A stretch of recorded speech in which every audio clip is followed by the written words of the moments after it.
So, I don't like watching bad movies, and I like even less writing about them. There's no joy in being snippy about a bad experience, and sometimes I have to sit through a film that makes me so angry that I feel like that it deserves to be spoken of even if I don't really want to. The Accountant 2 is one of those times. It's an unpleasant and insulting experience that made at least me, as an autistic person, deeply uncomfortable. And now I'm saying this that this is just my experience. I don't speak for every single autistic person out there. And I realize that people can enjoy this movie because they don't really consider what it is like to be autistic or if the depiction of autism is in any way, shape, or form realistic. And a film should not have to be representative of everybody. It's still fiction and it's still made for fun, but I feel like that The Accountant 2 does so many things right that then when it does things wrong, it stands out even worse. The film stars Ben Affleck and Jon Bernthal, who are both really charming and easy to like. They've made their careers by playing underdogs when others have gone for unmatched godhood. For a second, there's a slim chance that their chemistry can actually make this work. It doesn't, but they make a valiant effort, and I applaud them for at least giving it a go. The Accountant is built on a foundation that is problematic at best and deeply insulting at worst. The whole concept is that it's about an autistic hitman who can't read body language, doesn't understand metaphors, and can barely dress himself, but at the same time he's an uncontested savant in everything a killer needs to thrive. So he understands the value of fine art, he can rattle off statistics and tax data effortlessly. He even does that really insipid magic trick popularized by Sherlock where he lets normies finish talking before proving them wrong with the power of autism. It's just really distasteful. When his friend is murdered, Affleck's hitman, Christian Wolff, throws himself into this convoluted plan to find out who did it. And after 2 hours, I can't really tell you how he figures it out because the movie doesn't seem to care either. I mean, this is a film where Affleck recognizes autism in a young child from a photograph, so logic doesn't really have a place here.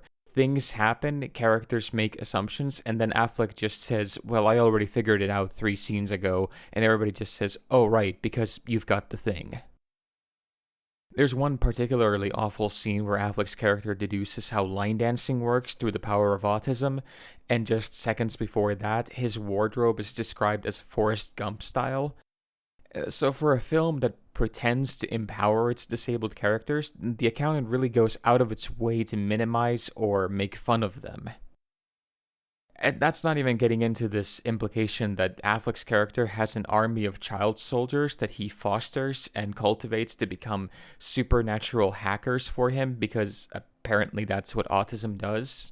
There's also one really stupid line where one of the characters in the autistic army goes, there's more of us than you can imagine, as if, every single autistic person out there is somehow a super spy just waiting to be discovered.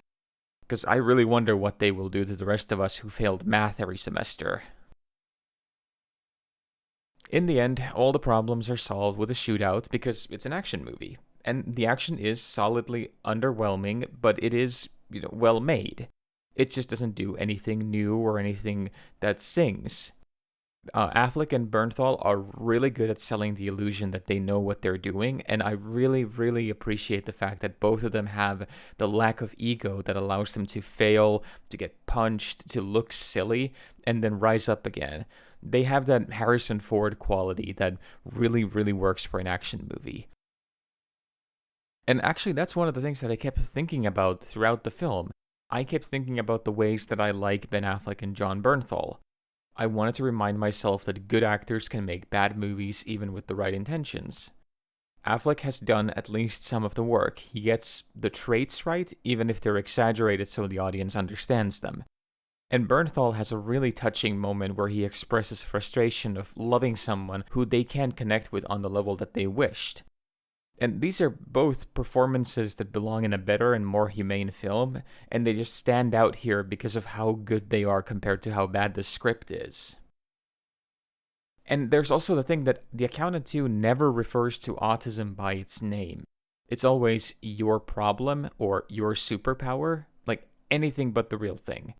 And meanwhile, the director, Gavin O'Connor, has said that the third movie that they're making right now will be Rain Man on steroids. And if you haven't seen Rain Man, that is one of the quintessential awful autism movies that doesn't understand autism at all and is now held up as an example of how bad it can get.